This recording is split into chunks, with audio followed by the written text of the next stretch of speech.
예수님 예루살렘을 찾아가신 이유가 죽음이라는 것을 어떻게 만들어 갈 것인가. 남들이 보면 그것이 이벤트처럼 보일 수 있는 사건입니다. 그것이 어떻게 이벤트가 될 수 있겠나. 그러나 거기에는요 엄청난 세력의 충돌이 있기에 사람들은 막연히 그 이벤트를요 별것 없겠다 이런 생각할 수 있겠죠. 그러나 세상을 보이지 않는 가운데 지배하려고 하는 큰 세력, 그 세력이요 가면 갈수록이요 세상을 지배하였다, 정복하였다 할 정도로요 모든 것을요 자기 입맛대로 움직여 갑니다. 그 입맛대로 움직여 가는 가운데 예수님이 십자가에 못 박혀 죽는 자리죠. 로마라는 큰 그 당대의 지배의 세력을 가지고 예수님을 십자가에 못 박고 나가려고 할 때요 혼자 단독의 결정사항이 아니라 모든 이들이 함께 묶어져 민이라라는 이름을 가지고 통치권자의 그런 결정사항이다라는 이름 내고자 총독이라는 한 인물을 들어 세웁니다. 우리는 예수님은 예루살렘에 들어가시는 그 자리에 사람들은요 따르는 인생들에게는 또 다른 허망을 심어줍니다. 내가 예수님 왕이 되어지면은 큰 자리 얻을 수 있겠거니 하는 그런 생각들. 그러나 예수님은 그 생각 그 너머의 자리에요 우리에게 막막함의 결과를 이야기를 합니다. 죽는다라는 겁니다.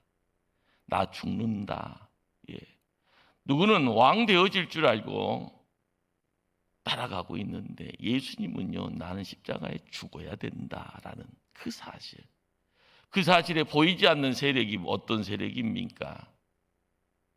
어둠의 세력, 사단 마귀의 세력이다라는 사실이죠. 우리 예수님 오늘 읽어가는 마태복음 16장이에요. 빌립보 가이사라 지방을 지나가시면서 예루살렘으로 들어가는 그런 장면을 통하여서 예수님은 십자가를 이야기합니다. 예수님은 고난을 이야기합니다. 예수님은 죽음을 이야기하십니다. 그리고요 부활까지 이야기하십니다. 사람들은 처음 듣는 이야기라 생각되기에 이해되지 않지요. 그러기에 22절에요 누군가의 입술을 통하여서 이야기하죠. 베드로입니다. 주여 그리 마옵소서 일이 결코 주께 미치지 아니하리이다. 황당한 소리 듣자마자요 이건 우리가 기대치 않는 이야기입니다. 그냥 입 다무셔야지요 라고 이야기를 하는 겁니다. 이전에 베드로의 고백이 뭡니까? 주는 그리스도시요 살아계신 하나님의 아들이십니다. 이 엄청난 신학의 고백은요 어떻게 보면은 베드로의 자의지를 통해서요 깨달음을 통하여서 눈으로 보여지는 내용의 결론에 어떻게 보면 인장 찍는 내용이 아니라 하나님이 깨닫게 하시고 하나님이 입술 열게 하신 고백처럼 느껴집니다. 베드로가 위대한 이유가 뭘까요? 주는 그리스도시요 살아계신 하나님의 아들입니다라는 이 고백의 자리에 입술 내어놓는 것밖에 없었습니다. 이 자리에서는요. 베드로가 위대해질 수 있는 이유는요. 부활하신 예수님 통하여서 얻게 되어지는 그 내용, 그 은혜 가운데 그 인생이 바뀌어지는 겁니다. 내 양을 치라, 내 양을 사랑하라. 교회를 섬겨가는 그 모습 속에서 나중에 베드로의 죽음의 자리에서는요 나는 예수님처럼 똑같은 죽음 당할 수 없습니다 라고 이야기하여 십자가 그 모습을 뒤로 뒤집어지는 모습으로 그 죽음의 자리를 받아들이는 베드로. 조금이죠. 인생 것을 내려놓을 때 하나님 것이 찾아 들어갈 때 조금 바뀌어지는 그 모습. 그 죽음의 자리에 나는 동일한 죽음 할 수 없습니다. 나는 거꾸로 뒤집어져 죽음의 자리를 찾아가겠습니다. 사람의 일을 먼저 생각하거나 인간적 생각을 먼저 말하고 행동하는 것, 우리의 삶 속에 찾아오는 조용한 가운데 찾아오는 유혹입니다. 그러나 이 유혹 가운데 잘못된 확신이요, 내 삶을 붙잡게 되어지면은요, 그 확신이 뭐가 되어집니까? 모든 행동의 결정을 만들어갈 수 있는 잘못된 결정, 잘못된 선택, 그리고 나서 그 다음에 내가 어떤 곳에 있을 것인가, 그 다음에는요 책임질 수가 없습니다. 그러기에 한계는 명확합니다. 우리가 예수님 뒤를 쫓겠노라고 따르겠노라고 결정하고 발걸음 옮기다가 중도에 포기하는 이들이 수두룩 무수하게 많은 무리들이 등장을 하지요. 성금요일의 자리에요, 골고다 언덕까지 쫓아갔던 무리들에게는요 이런저런 생각 함께 어울렸을 겁니다. 그러나 마지막까지요 기대했던 내용은 뭘까요? 예수님 거기서 내려오세요라는 그런 인간적인 소리죠. 우리가 더 큰 것을 바라보지 못하게 되었을 때 나타나는 반응은 어떠한가요? 인간적인 생각입니다. 그 인간적인 생각은 내 경험치 가지고 몸부림치는 거고요, 내가 공부한 내용 가지고 몸부림칩니다. 그리고 나서 이야기하죠. 그것이 진리다라고요, 그것이 생명이다라고요, 이것이 우리가 건의돼야 될 인생길이다라고 이야기합니다. 아니었던 겁니다. 예수님이 베드로를 향하여 무슨 말씀을 합니까? 사단아, 내 뒤로 물러가라. 너는 나를 넘어지게 하는 자로다. 내가 하나님의 일을 생각하지 아니하고 도리어 사람의 일을 생각하는도다. 이 말은 베드로에게 하실 때요, 베드로 너가 사단이다라고 하는 것 아닙니다.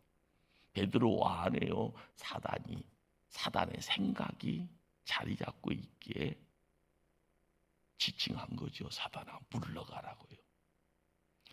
우리의 삶이요 거룩됨의 모습을 덧입고요 의인 되어져 가는 그 자리에요 예수 입술 통하여서 예수 증거합니다. 예수의 삶을 우리의 삶으로요 온전히 받아가기로 원하여 닮아가기를 또한 열망합니다. 그러나 깨어 있을 때는 행함의 내용들이 씩씩하지만은요 잠시 뭔가에 취해가면은요 그 취해감의 내용 속에서 끌려갑니다.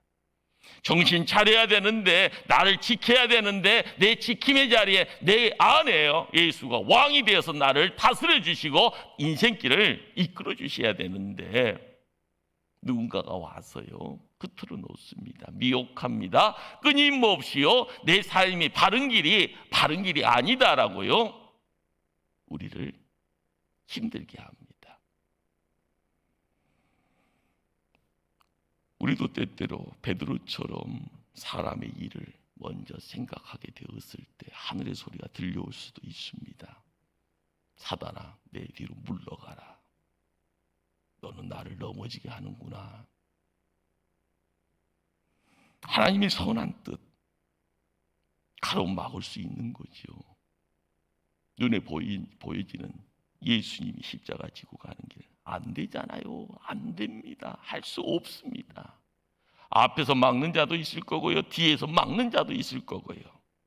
그러나 우리가 베드로처럼 똑같은 실수를 하게 되었을 때 나타나는 한계가 어떠합니까? 그 다음에 나타나는 책임은 누가 져야 됩니까?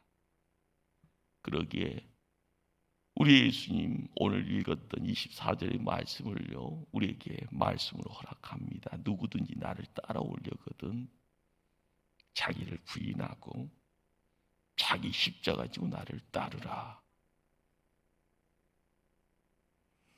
고난의 길 그렇습니다. 우리는 알고 갑니다. 먼저 그 고난의 자리에 예수님 함께 하셨고 그 고난의 그 아픔, 고통, 수모 예수님 먼저 경험하셨습니다. 온 인류의 그 모든 것들을 품고 가고자 했던 그 길이에 삶의 무게가 너무 무거웠기에 예수님 거니시다가 넘어지고요. 넘어지고 넘어집니다. 예수님 우리에게 부탁하잖아요. 온 인류의 제 내용들 니들이 지는 거 아니다. 너 십자가만 지고 따르라. 나의 십자가가 어떤 내용을 가지고 어떤 모습을 가지고 어떤 생각을 가지고 나를 힘들게 합니까? 그러나 남의 것이 아니라 내 십자가입니다. 넉넉하게요 이길 수 있지만은요 이것이 내 능력이 없으면은요 한 걸음도요 한 시간도 감당할 수 없는 무게가 되어지는가 봅니다. 우리가 주님의 십자가 뒤를 따르는 이유는 뭘까요? 인간 생각, 인간 능력, 인간 판단 가지고 세상 살아갈 수 없게요. 주님 그렇습니다. 그 주님 따라가면은요 내가 감당할 수 있겠거니 감당할 수 있는 그 감당을 통하여서요 주의 고난 너머의 영광이 우리의 삶 속에 들어올 수 있도록요 문을 닫아놓는 인생이 아니라 문을 조금 열고 비집고 희끈희끈 쳐다보는 인생이 아니라 문을 활짝 열 때요 어둠이 우리의 삶을 지배할지언정 문이 열려지는 자리에 빛이 찾아 들어올 줄 믿습니다. 죽음의 내용이 아니라요 이전에는 죽음에 묶여 있었던 인생일지언정 문이 열릴 때 생명이 찾아올 줄 믿습니다. 지금은 고난이지만 그 고난의 길을 거닐고 있지만 눈앞에 예수 그리스도의 그 죽음이 우리에게 모습 드러내게 되어지지만 그래도 따라야 될 줄 압니다. 25절에요 무슨 말씀을요 누구든지 제 목숨 구원하고자 하면 잃을 것이라 누구든지 나를 위하여 제 목숨 잃으면 찾게 되리라.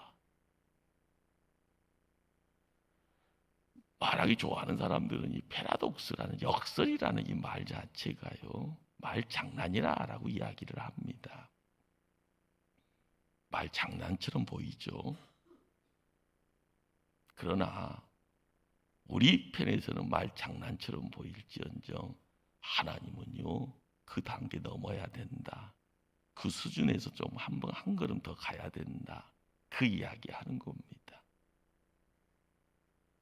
언제까지 유치원생 될래?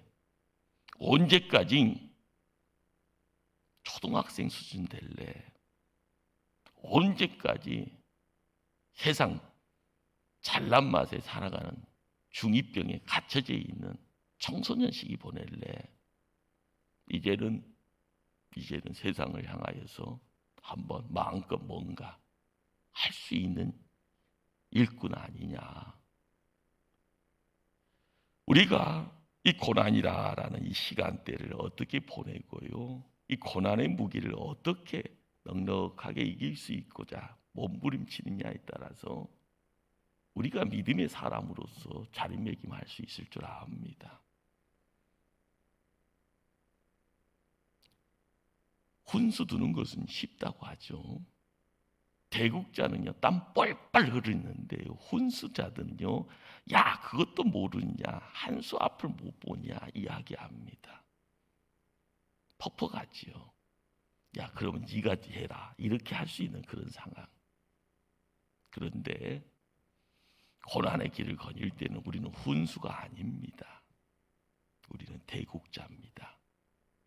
싸워야 될 대상이 있습니다. 싸움 껐딱 잘못하면은요 패배고요 죽음입니다. 그 고난의 길을 거닐 때 우리에게는 대장 예수님이 계시기에 대장 예수님이 아웃되는 것처럼 보이는 그 시간이 눈앞에 보이지만 예수님은요 더 큰 내용을 가지고 이야기하죠. 지금은 내가 지는 것처럼 너희 눈에 보이지만 아니다라는 겁니다. 우리의 삶을 통하여서요 그 죽음이 끝처럼 보이지만 부활의 자리를 통하여서 나타나는 이 내용, 이것이 가지고 있는 내용이요 바로 그리스도의 믿는 자들이 갖고 있는 바로 놀라운 비밀이고요. 이 비밀의 문을 열게 되었을 때 하늘의 은혜가 폭포수처럼 쏟아질 줄 믿습니다. 성도의 사명, 그렇죠. 이 땅에서요, 무수한 이들은 자기 것 가지고 자기 것 지키고자 손에다가 뭔가를 묻히고 갑니다. 그러나 목숨 위에서요, 그 목숨을 내 목숨 위에서요 뭔가를 할 때는 끊임없는 배반과 배신, 그리고 피의 전쟁을 계속적으로 거닐게 됩니다. 그렇습니다. 그러나 예수님은 고난의 길을 통하여서 또 다른 길을 보여주고 계십니다. 아니다라는 거죠. 진정한 승리가 무엇인가? 그 승리의 너머에요, 이 땅의 삶이 아니라 하늘의 삶을 이야기하며 하늘의 역사가 우리의 삶 속에 들어오기 위해서는요, 고난, 그렇습니다. 십자가의 고난, 그 십자가의 고난의 자리에 예수의 죽음, 그 죽음의 내용이요, 우리의 삶 속에 들어올 때 예수님의 보혈이 우리의 삶을 지배할 수 있음을요 가르쳐주고 있는 겁니다. 피 흘리면 아프잖아요. 피 흘리는 것이 고통이잖아요. 피 많이 흘리면 죽잖아요. 예수 그리스도, 그분은 십자가를 통하여서 우리의 삶 속에 일어날 일들을요 먼저 십자가에서 펼쳐 보이시는 겁니다. 그러면서 우리가 상대해야 될 또 다른 보이지 않는 그 상대자와 한판 승부가 바로 십자가에서 이루어지는 겁니다. 그러기에 죄 문제라는 것, 그렇죠, 나 죄 안 지었어 라고 이야기하잖아요. 그러나 우리의 삶 속에 안 보이는 그 존재는요 끊임없이 내 삶의 의식적이든 무의식적이든, 그리고 내 이전의 삶에 하나님이 통하여서 이 세상과 함께 어울려가는 가운데 끊임없는 전쟁의 소용돌이를 만들어가고 있었던 겁니다. 그러기에 십자가의 한판 승부는요 보이지 않는 존재들과의 싸움이었고요, 그 싸움의 내용이 우리하고는 별 관계없는 그런 관계처럼 보이지만 그 자리에 드러나는 내용이 바로 우리의 가장 큰, 보이지 않는, 가장 우리의 힘으로 감당할 수 없는 문제, 악한 영 사단 마귀와의 사소한 전쟁이 아닌, 국지전이 아니란 전면전이었던 겁니다.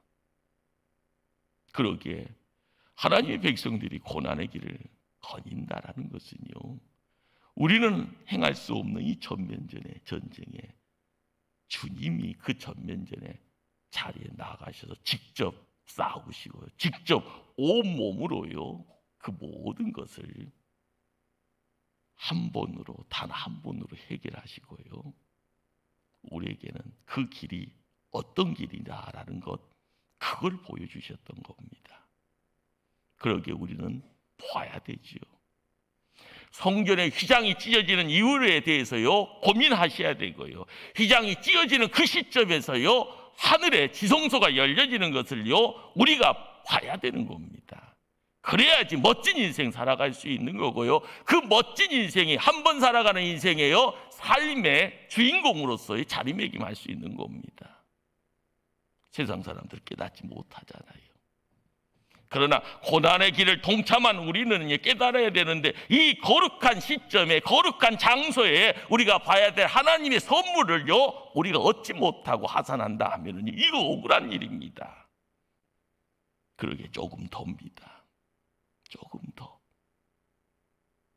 조금 더 우리의 삶을 주님께 맡기고자 열망할 때, 나는 할 수 없지만 하나님은 하시잖아요. 나는 할 수 없지만 하나님은 주시잖아요. 나는 할 수 없지만 하나님은 변화시킬 수 있잖아요. 그렇습니다. 사람 생각 아니죠. 사람의 노래가 아니죠. 사람이 이전의 경험치를요 공부해서 깨닫는 거 가운데 이루어지는 거 아닙니다. 우리의 삶에 십자가를 통하여서 허락되어지는 은혜의 물줄기가 있습니다. 그 물줄기에 우리의 삶을 온전히 맡겨야만이 은혜에 푹 잠겨지는 인생 될 줄 압니다. 우리는 바로 이제 이런 시점을 통하여서요, 성경을 공부하는 이들이 성화, 영화라는 이 단어를요 만들어내죠. 이것은 우리가 영적 성장을 통해서 이루어질 수 있는 그런 어떤 수준에 대한 접근입니다. 존 웨슬리 목사님이요, 성화라는 이 주제 가지고 말씀하시면서요, 어떻게 사람이 하나님과 같이 거룩해 줄 수 있냐? 없다. 인간적인 교만이다. 이것은 신성한 하나님에 대한 모독이다. 무수한 사람들이 이런 어떤 반문을 할 때 이것을 비판을 하면서요 들려주는 말씀을 한 말씀을 주십니다. 성화, 우리가 고난을 통하여서 영광의 자리로 옮겨가는 그 자리에 이루어지는 이 성화가요, 인간 노력으로 되는 것 아니다. 이것은 하나님의 은혜로 되는 것이다. 우리를 구원하신 하나님의 은총이 우리가 거룩한 존재가 되도록 계속해서 우리를 인도해 가실 것이다. 그렇습니다. 여러분들요, 차를 타면은요 좋잖아요. 그래서 좋은 차 타려고 하고요, 좋은 차 탈 때 항상 염려하면서 말하는 것이요, 사고 날 때 우리 지켜준다, 이런 이야기합니다. 우리가 막연히 그냥 좋은 차 이야기하는 것이 아니라요, 하나님과 함께 할 때요, 하나님의 은혜 속에서 함께 어울릴 때요, 자랑거리가 많아지는 겁니다. 이런 차 봤냐고 이야기할 수 있는 거죠. 이런 차 타고 다니면 안전하다고 이야기할 수 있는 겁니다. 이 차 운전할 때마다 항상 자존감이 있고 내릴 때마다요 자랑거리 있으니, 야, 나 같은 사람은 어디 있겠냐. 이걸 조금만 바꿔주시길 바랍니다. 주님이십니다.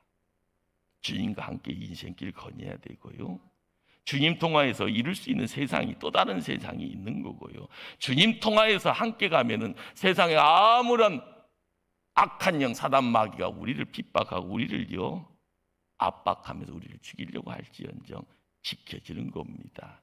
그리고 하나님 나라 입성하는데 문제 없는 겁니다. 하나님께서 착하고 충성된 종아 하면서요 면류관 주실 때마다 마음껏 자랑할 수 있는 겁니다. 그렇죠. 우리가 이 땅 살면서요 인간적 생각, 인간적 노력에 대한 내용들만 가지고 뭔가를 이룰 때는요 바벨탑 만들어지는 것처럼 착각했지만 한순간입니다. 무너지는 거요, 뿔뿔이 흩어지는 거요, 한순간입니다. 우리가 알아야 될 자리, 골고다 언덕에 나무 십자가 헬보이롭게 보입니다. 거기서 운명하는 그 시점을 통하여서 다 끝났다고 생각합니다. 그러나 보이지 않는 가운데 이루어지는 전쟁의 자리, 영적 전면전의 자리에 우리의 인생이 묶여져 있음을 깨닫게 되었을 때 조금 덥니다. 이전에도 어둡지만 예수님 십자가에서 운명한 후에는 더 큰 진한 어둠의 내용이 찾아오기에 조금 덥니다. 기다림의 자리, 하늘의 소망의 내용들, 하늘의 지성소는 열렸지만 그 지성소에 들어갈 준비되어지는 자들이 거룩한 옷을 입고 주 앞에 나갈 수 있는 그 자리에 세워지는 그 자리가 바로 부활의 자리이기에 조금 덥니다. 그냥 머리로만 알고 있는 내용이 아니라 몸으로 드려지는 그 부활의 자리에 우리의 삶을 맡겨야 될 줄 압니다. 꼭 기억하십시다. 사람이 먼저가 아니라 하나님이 먼저입니다. 그 하나님이 우리를요 택하였기에 우리를 불러 세우셨고요, 우리를 고난의 길에 동참할 수 있도록 기회 주셨습니다. 그러기에 이 중요함의 자리, 이 중요함의 선택, 그 중요함을 가지고요 진정 중요한 자리에 나아가 주인공 되어질 때 그 부활하신 그 주님과 또 다른 삶의 자리를요 만들어갈 수 있을 때 우리에게 십자가가 사명이다. 십자가를 통하여서 이루어지는 역사가 우리에게 맡겨진 또 다른 사명이 무엇인지를 깨닫게 될 때 나를 지키고 내 가정을 지키고 섬기는 교회를 지키는 놀라운 은혜의 자리 우리 하나님 복의 복으로 함께 이루어질 줄 믿습니다. 기도하십니다.